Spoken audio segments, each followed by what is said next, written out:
My entire life I've always been surrounded by various musicians.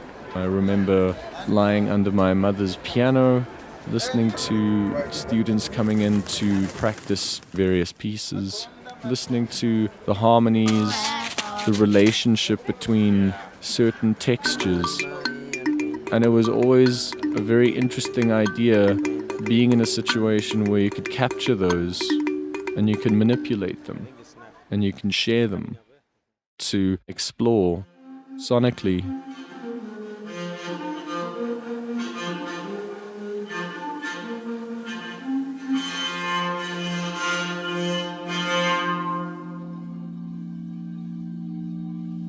I built the instrument because of very few people that are building all these African instruments. It's very difficult to find people still playing this music. And I want this instrument to be accessible to all the people. No one wants to play those. They prefer to listen to Western instruments that they hear from the radio or look and see at the TV. So if you go in the rural areas, I'm telling you, you will travel miles and miles without finding the people that you want.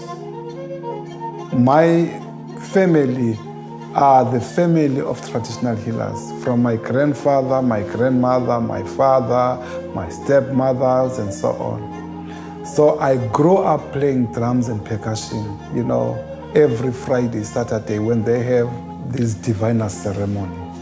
So those were the people that really inspired me to be a musician. But me, I wanted to take that music further. Originally, the plan was to go to the Transkei, which is the Eastern Cape, to record traditional Xhosa instruments. I started speaking to Dizu Plaatjies, the head of ethnomusicology at the University of Cape Town in South Africa. The fact that these instrumentalists actually have passed down these instruments throughout all these years is very exciting to be able to actually add on top of that and being able to merge the organic sounds as well as the means of digital musical instrument manipulation.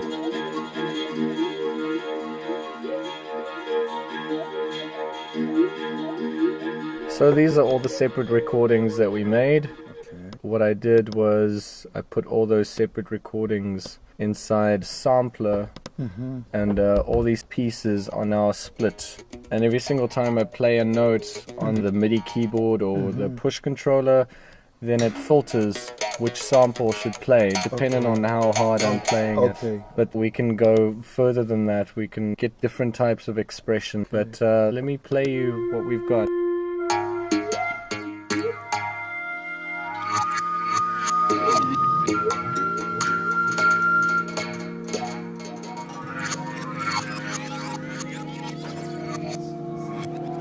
The mouth bow are coming from the San people, which are the first inhabitants of this country.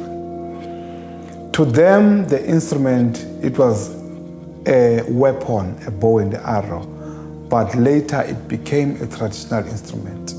Now, the Uhadi instrument is mainly performed and played by well-grown women, adult women. Our mothers are the one who always tell us storytelling.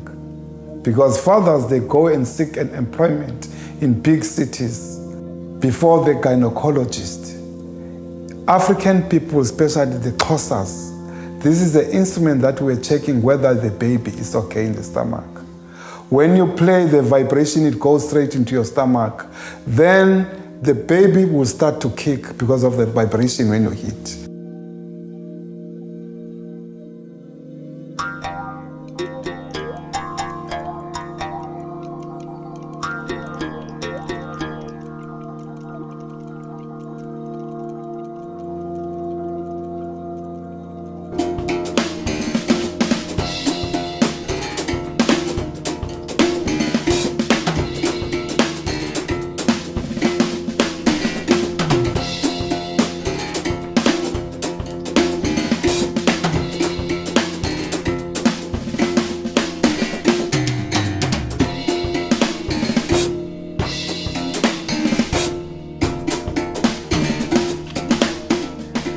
took me to the world that I'd never think of, never even thought of that there is a world of this.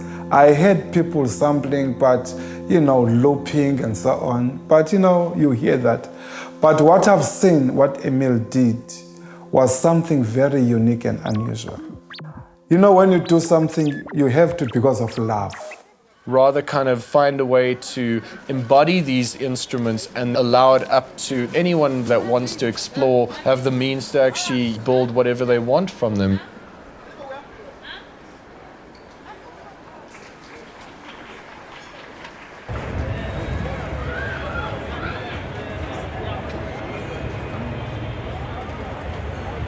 Cool.